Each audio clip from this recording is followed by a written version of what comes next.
નસીબ તો ઉપરવાળો લખે છે, આપણને ખબર છે, પણ નસીબને જમીન પર ઉતારવાનું કામ તો આપણે મહેનતથી જ કરવું પડશે. હેલો મિત્રો, હું છું પરશોદ, ફરીને એકવાર તમારી સમક્ષ આવ્યો છું. આપણે એક પેલું વિડીયો જોયું હતું કે જે પ્રગતિ આપણે વિચારે છે કે જે શહેરમાં થાય છે એ ગામડામાં રહીને પણ આપણે કરી શકીએ છીએ. તો આજે કોઈ મોટી વાત કરવા માંગતો નથી, પણ એક વિશેષ સાચી વાત કરવા માંગુ છું કે જેવું આપણે ધારીએ છીએ કે જે આપણે પ્રગતિ કરવા માંગે છે એ માત્ર શહેરમાં જ હોતી નથી, પણ એના માટે આપણે કોઈ કેટલાક જે સુધારા કરવા માટે જોઈએ છે કે મતલબમાં કે જે આપણે ધારીએ છીએ કે કંઈક અમુક એવા પગલાં હોય જે આપણે લેવા જરૂરી છે, એવી બાબતો ધ્યાન રાખવી જરૂરી છે, જેના દ્વારા આપણે પણ જે શહેરમાં પ્રગતિ થાય છે એવી આ ગામડાથી શરૂઆત કરી શકીએ છીએ. તો એના માટે હું કેટલીક બાબતો કહેવા માગું છું. જો વિડીયો વિશેષ તો આપણે જોઈએ છે આપણા ગામડામાં અત્યારે જેની વિશેષ પ્રગતિ થવી જોઈએ એ આપણને હજુ સુધી એટલું બધું દેખાતું નહીં મળે. કેમ કે અત્યારે કીધું એવું કે મોબાઈલનો જમાનો એટલો વધી ગયો છે કે યાર મોટાભાગે લોકો છોકરાઓ જે ભણે છે પણ મોબાઈલને સોશિયલ મીડિયા પાછળ પડી રહ્યા છે. એવી જ રીતે હું વિચારી રહ્યો છું અત્યારે કે આ સોશિયલ મીડિયા છે તો ઘણા બધા લોકો યુઝર્સ વધી ગયા છે. આપણા વિલેજ એરિયામાં પણ ઘણા બધા લોકો છે, તો એ લોકો સુધી આ મેસેજ પહોંચી શકે, કેમ કે એ લોકો મોબાઈલ તો જોઈએ છે પણ એ લોકોમાં એવી આવડત નહીં મળે કે કંઈક શીખવાનું જોઈ શકે. એના માટે વિશેષ આપણે શિક્ષણ પર ભાર આપવો જરૂરી છે અત્યારે. ને આપણે જોઈએ છે કે આપણા ગામડામાં ઘણા બધા છોકરા છોકરીઓ છે જે ભણવામાં, હું એટલું જ કહેવા માગું છું કે તમે ક્યારેય પાછા પાની કરતા નહીં, ભણવામાં ક્યારેય પીછેહટ થતા નહીં.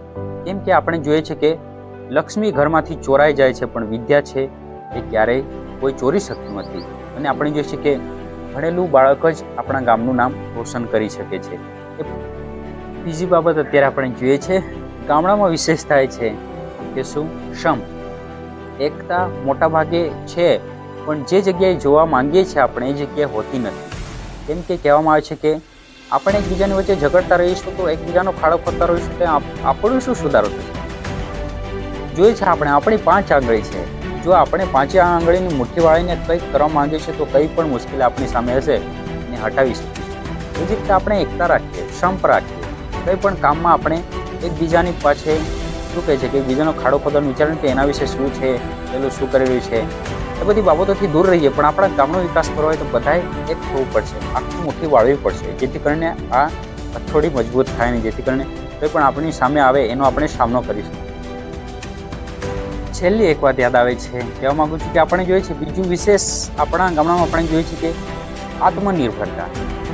આપણે જોઈએ કે કંઈ પણ આપણે આત્મનિર્ભર બનવું હોય તો શું આપણે વિશેષ આપણું મગજ ક્યાં ચાલે કે શહેરમાં જવું પડશે, કેમ કે ત્યાં પૈસા છે, બધું જ છે. પણ એવું નહીં, આપણી પાસે ખેતી છે, પશુપાલન છે, આપણી પાસે મહેનતના મજબૂત હાથ છે, આપણે મહેનત કરીશું તો બધું જ થશે. આપણે જોયું છે કે આપણે સેલ્ફ સર્વિસ કરીને આપણે પોતાનું ખેતરનું કામ કરીને પણ આપણે ક્યારેય બીજાને સામે હાથ ફેલાવવા જરૂર નથી. આપણને જે જરૂરિયાત વસ્તુ છે બધી મળી રહે છે. શહેરમાં વસતા લોકો છે એ લોકો વિચાર કરીને એ લોકો આપણા જેવો શુદ્ધ ખોરાક અને શુદ્ધ હવા શોધતા ગામડામાં આવે, એવો આપણા ગામનો વિકાસ થવો જોઈએ. અને એના માટે આપણે સક્ષમ છીએ, આપણી પાસે બધું જ છે. ખાલી આપણે શું કરવાનું છે, આત્મનિર્ભર થવાનું છે, મહેનત કરવી જરૂરી છે. મહેનતથી જ બધું મળે છે. મેં તમને આગળના વિડીયોમાં બતાવ્યું છે કે મહેનત જ્યાં આપણે મહેનત કરીશું ત્યાં આપણું 100% રિઝલ્ટ મળશે. એના માટે કોઈ આપણને રોકી શકવાનો નથી. તો વધારે કંઈ કહેવા નહીં માંગતો, એટલું જ કહેવા માગું છું. વિડીયો લાંબો થશે પણ છેલ્લે એટલું જ કહેવા માગું છું કે શું નસીબ તો ઉપરવાળો લખે છે, આપણને ખબર છે, પણ નસીબને જમીન પર ઉતારવાનું કામ તો આપણે મહેનતથી જ કરવું પડશે. તો મિત્રો, વિડીયો સારા લાગ્યો તો ફરીને એકવાર સપોર્ટ કરતા રહેજો. તમને સારું કંઈક લાગે તો કમેન્ટ કરો તાકી મને પણ ખબર પડે. મળીશું કોઈક એવા નવા વિડીયો સાથે. જય હિન્દ, જય ભારત, જય આદિવાસી.